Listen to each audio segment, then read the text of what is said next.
Okay, so let's get going and finish up this chapter. This is part 3 of the Metamorphic Rock chapter.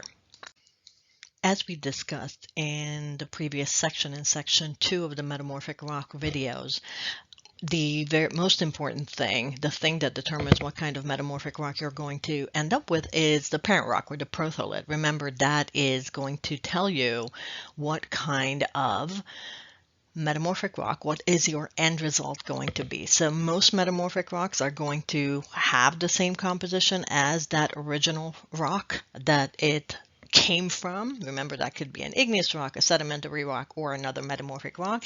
And the different agents of change will determine what kind of new rock you're going to end up with. And if you recall, the 4 agents of change that we discussed in the last section were heat, confining pressure, differential stress, and finally chemically active fluids. So these were some of the agents that we were discussing earlier. When we are going to examine what kind of metamorphic rocks we are looking at, we have to look at a couple of things. One of them is going to be the texture. And within the texture, we will look at the size, the shape, and how the mineral grains, or the arrangements of the mineral grains, are found in the new rock. So we look at the size, the shape, and the arrangement of the grains within the rock. If you look at your original rocks, not the metamorphic, but just the igneous and sedimentary rocks, you'll notice that the grains themselves have really a random orientation. I like to think of it as when you take a bag of rice off the shelf at the grocery store, right? And you just pick it up.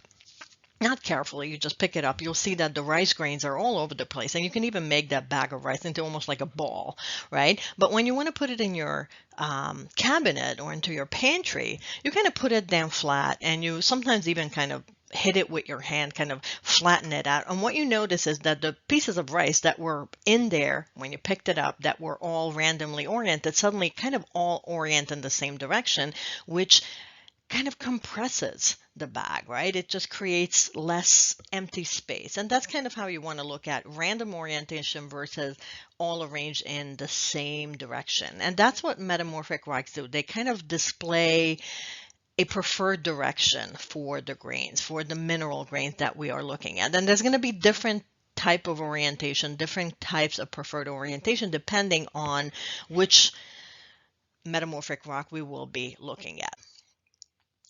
On this chart that you're seeing here, it's in your textbook, what you'll see is some of that change that you will see in your metamorphic rock. So starting with the original protholith, parent rock, in this case you have shale and sandstone examples there, and then how it changes through the change in the metamorphic rock, right? As you're going from a low grade to a high grade metamorphic rock, you can see the changes, you can see the index minerals that you will be examining. So I urge you to look at this chart a little bit more, either here, you can pause the video, or in your textbook as you are reviewing this material.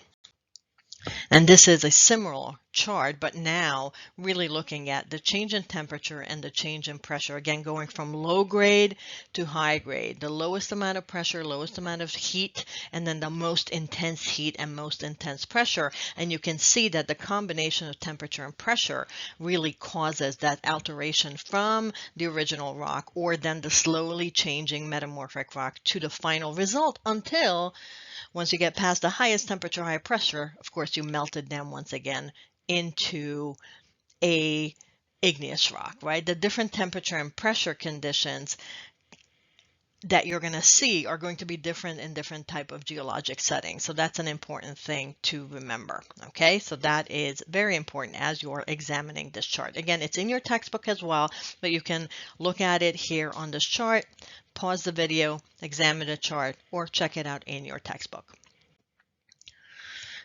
Now on this one, you really can see some of the minerals that you would be able to start identifying, but this really shows you that metamorphic sequence that I mentioned before, where you go from shale slowly to slate, schist, gneiss, and then finally into that migmite. You're not seeing here in between the slate and the schist phyllite, which is another metamorphic rock. Sometimes it's not listed on the chart because the true metamorphic series is really slate, phyllite, schist, gneiss, and then finally migmite. But you can see increasing heat, increasing pressure is going to give you a new type of metamorphic rock. So, quick thought about it, right? When you're thinking about some metamorphic minerals that form in a given rock, right? What are they depending on? What will determine what kind of composition they're going to end up with, right? Because when you're looking at particular metamorphic minerals that form in a given rock, they depend on the composition of the what and the what type of grade. So think about that for a second. What will determine what kind of metamorphic rock you're going to end up with? If you said the parent rock or the protholith and the metamorphic grade, then you are correct, right? Because the thing that will determine what kind of rock you're going to have is what kind of rock you started out with and how much heat and pressure was impacting the rock itself, right? Mafic parent rock produces a different type of mineral than a, felsic rock, right? So if a mafic parent rock is going to give you a different type of minerals, different type of changes than a felsic parent rock. But both of these parent rocks or protholiths are going to and can give you garnet at the intermediate or highest grade metamorphic processes. And I'll show you guys some pictures of that garnet that I've been talking about when you're looking at some of our metamorphic rocks. So what does this look like? Well, when you're looking at metamorphic zones, and this map is a perfect example of that, what you'll see is that looking at some index minerals, remember, will tell you what kind of metamorphic grade a rock went through. So based on that, we can kind of define some metamorphic zones. And on this map, what you're seeing that these metamorphic zones are kind of separated by the isogrades. So you can see low to high grade. Check out the key on the bottom with the lowest grade, the lightest green, and then the highest grade, the red. And you can see kind of that movement in towards the highest grade metamorphic area. So basically central Maine, New Hampshire, and Massachusetts kind of has the highest grade, and then moving out away from that, both towards the east and the west, you're going to see slightly lower grade metamorphism. So I want to show you guys a couple of different types of metamorphisms that we can look at. So when we're looking at metamorphism, and we're going to talk about some of these in this section, we can think about thermal metamorphism, burial metamorphism, dynamic metamorphism, regional metamorphism, hydrothermal metamorphism, subduction metamorphism, and shock metamorphism. Thermal, basically you're looking at, right, the impact of heat. Burial, you have weight, huge weight of everything above you that is going to impact you. So that's kind of deep burial that you would be looking at. Dynamic, when you're at a fault zone. Regional, when you're seeing this large area impacted, for instance, during mountain building, where you have increases in pressure and temperature in a large territory. Hydrothermal, yes, you're right, it is alteration by hot water. Subduction, when you're seeing one plate or one section subducting under the other one, again, increases in pressure and temperature. And then finally, shock metamorphism. Can you guys think of what shock metamorphism could be from? Anyone has any idea? Well, when you're thinking about shock metamorphism, what most of the time we're talking about is the impact of meteorites, right? Meteorites hitting the planet, right? As the asteroid goes through our atmosphere, and then whatever doesn't burn up could hit the surface. And in that instance, when it hits the surface, there's such high temperature that it can form metamorphic zones. Isn't that cool? I think it's very cool. Okay, so let's talk a little bit more about this. And of course, it's in your textbook too, so I urge you to look at it. But I want to first talk about contact or thermal metamorphism. So this is when you have, of course, the high temperature impacting your rock. And yes, as we talked about this earlier, that's when you're going to see that rising magma moving through an existing rock, melting some of the rocks and incorporating it into the magma body. But around it, we have what's called the zone of alteration. You're going to see rocks that weren't heated to the point of actually melting down, but heated enough that caused change in the rock itself. And those are going to be metamorphic rocks. Okay, so over here you can see what that looks like. You're going to see it create that contact metamorphism that created zoned bands of alterations called a metamorphic or contact aureole, zoned from high grade nearest to that igneous pluton that you can see on the right hand side on the bottom, to low grade away from that igneous pluton. So the closer you are to the igneous pluton, the closer you are to the heat source, the more change you're going to see. And I want you guys to look at the image underneath, or actually to the left, that cross section that shows you from X to X1 shows decreasing metamorphic grade with distance from the intrusion. So you really can see that closest to the intrusion, that's where you're kind of seeing that granodiorite, and then moving away from it, right, you're seeing higher grade and then lower and lower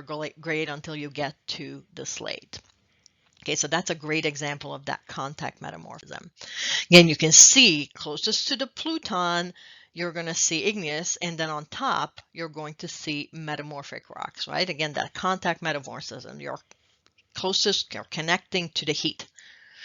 When you're seeing dynamic metamorphism, that's when you're going to see kind of a breakage of the rock by shearing within a fault zone. So this dynamic is when you're going to see it, metamorphic rocks forming at the fault zone, and as they're coming in contact with each other, the shearing is what causes this metamorphism.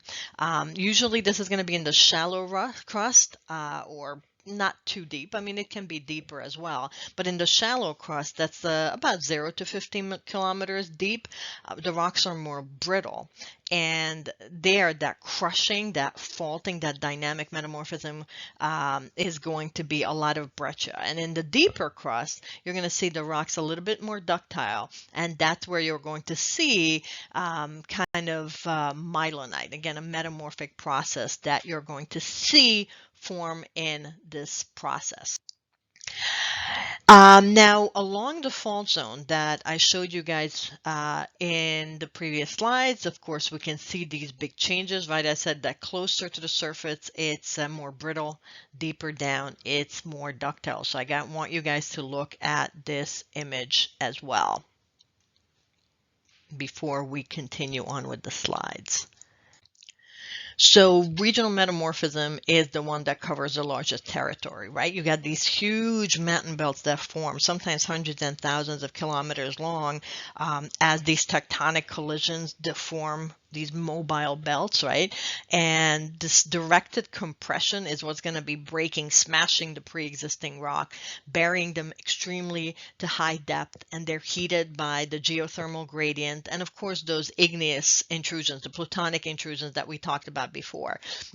What you're going to see is that the heat and the pressure during this mountain building, this orogenesis, right, mountain building, is going to create a lot of metamorphic rocks, pretty much more than any of the other mechanisms that we talked about before or will continue to talk about. So this is the process that creates most of the metamorphic rocks that we see.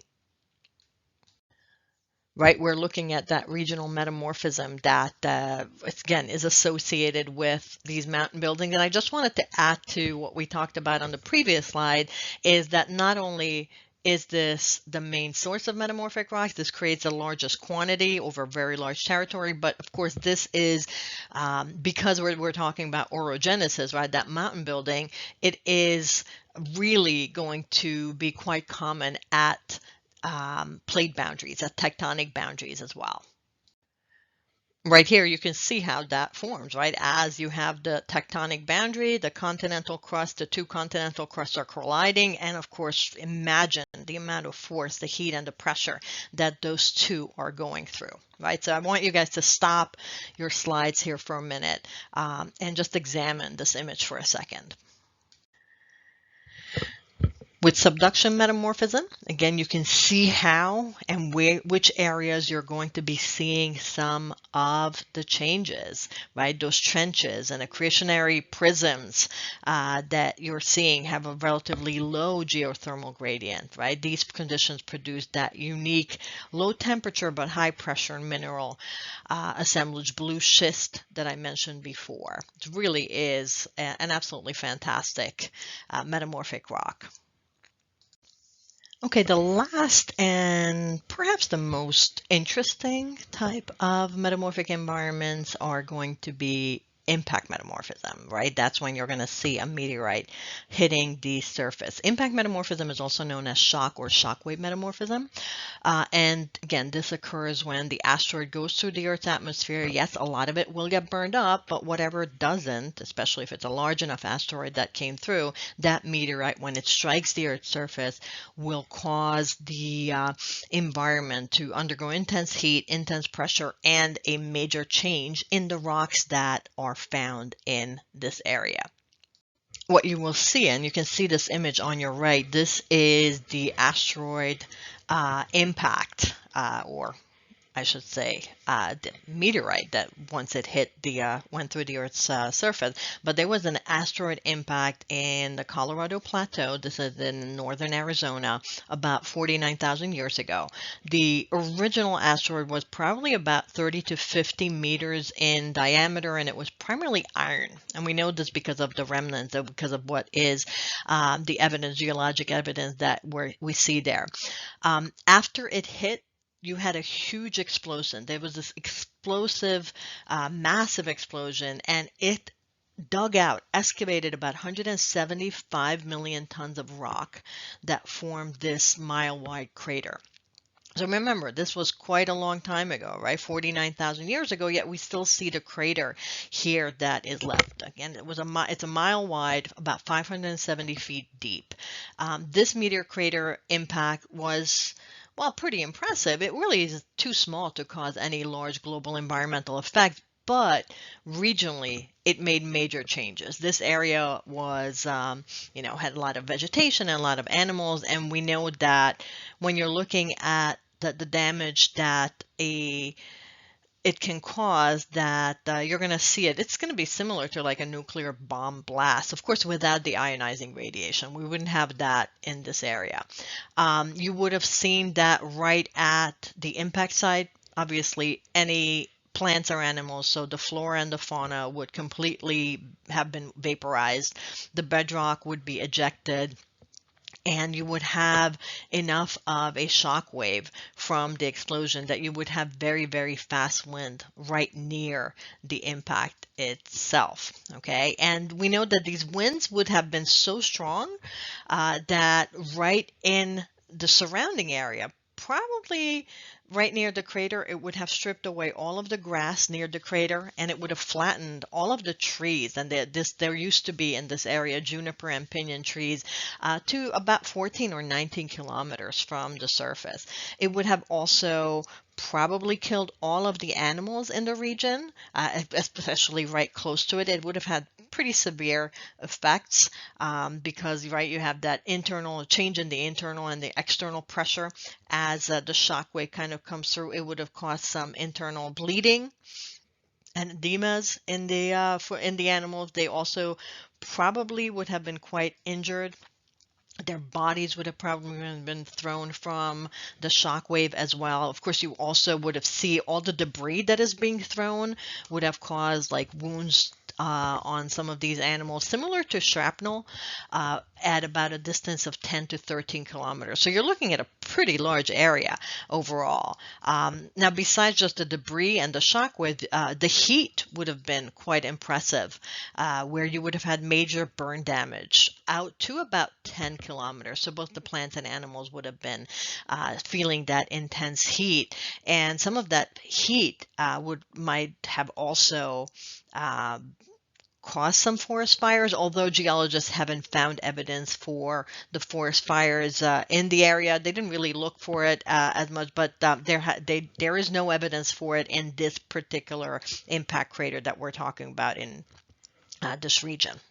So, besides this, you would have had some additional impact on vegetation much further out as well, because again, the amount of dust and the heat and everything. So you could expect it to about 800 to 1500 square kilometers that would had some impact. Um, and it really is quite impressive. So you would have had damage to the vegetation a little bit closer than that. Animals closest to 3 to 4 kilometers would have been all killed or having really significant injuries going out 16 to 24 kilometers. So it's overall, just know, quite a big impact. But the minute this change occurs, you would have seen that that depression would start filling up with water, which of course will be a source of life. You would see some uh, different animals inhabiting the regions, aquatic animals, and water for the animals that survived or recolonized the area. So within a few years to about 100 years, this place would have come back to life. So I think impact metamorphism is one of those that we're always so fascinated by.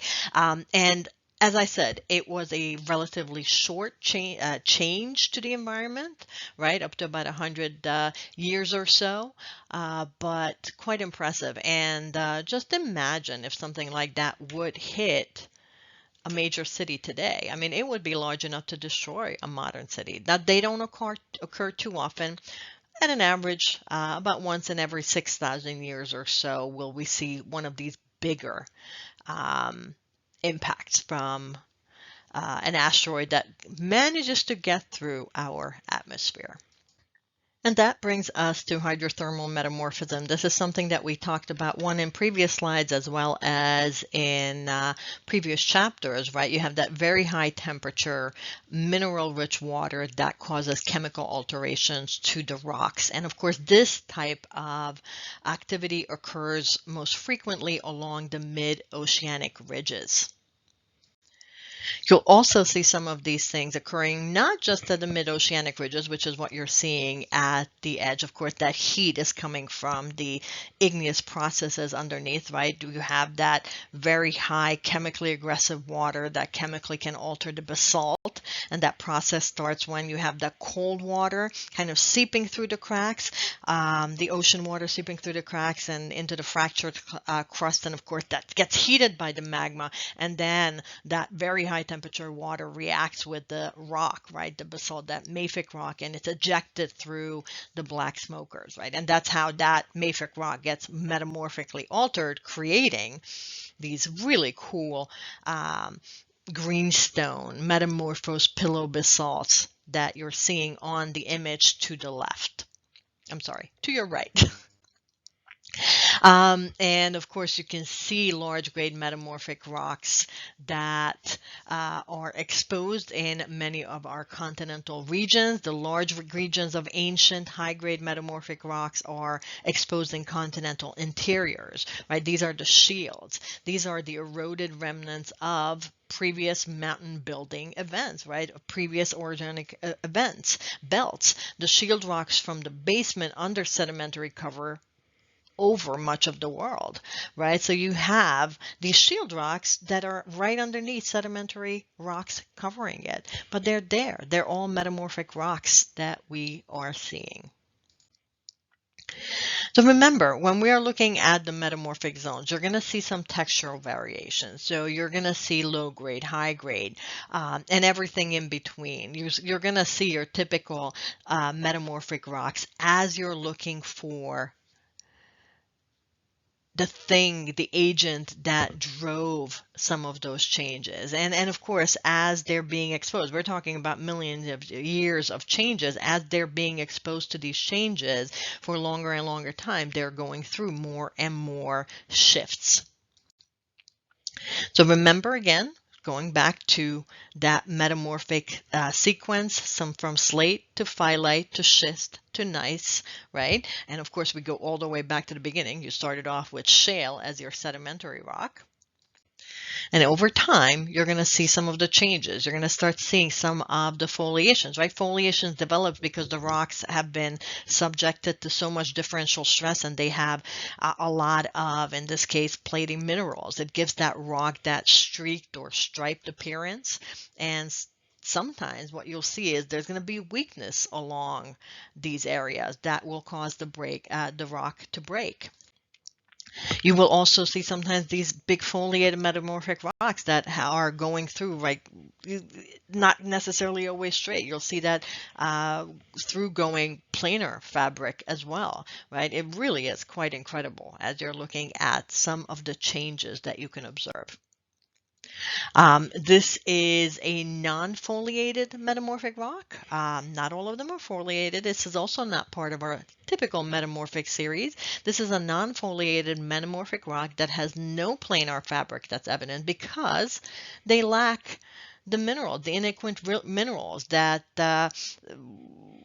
would be there, or they recrystallize without differential stress. So this is quartzite. So when we are looking at the different type of texture, we identify them. Are the rocks foliated or are they non-foliated, right? That foliation is going to give you an indication for the mineral grains. How are they aligned? That's an important portion of it. And you'll see that again, as the temperature and the pressure increases, you're almost more easily be able to identify some of the foliation. They're always there, but it becomes easier to identify. Right, so that foliation can form in many, many different ways. You can see some of the changes by rotating the minerals, by recrystallizations, or by simply flattening the minerals, flattening those grains, and you can see that on the bottom right-hand side image. And once again, you can see how it changes, right? So adding heat, adding pressure, and you can see the before and after. It was always there. You kind of saw those wedding planes, right? Almost like the cleavages. And that's what we're looking at now, is slaty cleavage. Slaty, slate. Do you think there's something connected to it? Of course there is. So slate has slaty cleavage, where you're going to see kind of that cleavage is where you're seeing the foliation. Slate is a fine-grained, low-grade metamorphic shale, right?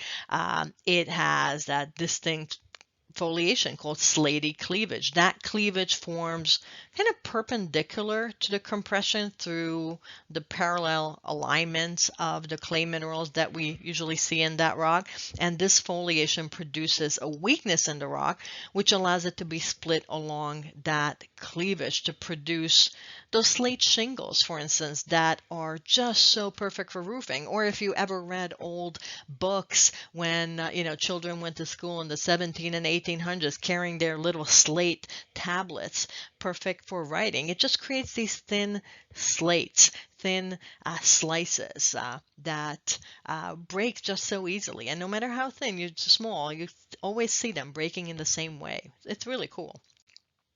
Right? And again, kind of imagine when you're seeing the foliation, imagine your bag of rice, right? You shake it up, plop it down on your table. It's just a big bag. But then if you start adding some heat or pressure, in this case your hand, as you're trying to flatten it out, it all will orient in the same direction. Again, always think bag of rice. That is what you're seeing.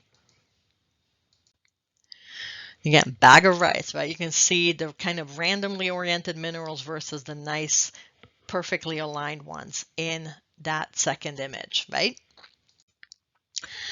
And again, you can see everything kind of getting rid of some of the excess spaces, things becoming more elongated to almost like to compression, right? Heat and pressure. Those are the two important ones.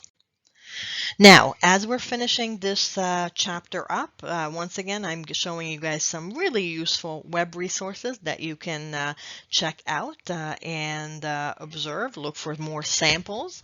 And I am posting one more slide set. It's not going to be narrated, but one more slide set for you guys to view that will give you some examples of different metamorphic rocks. So some examples of both the typical metamorphic series that's foliated as well as some of the non-foliated ones.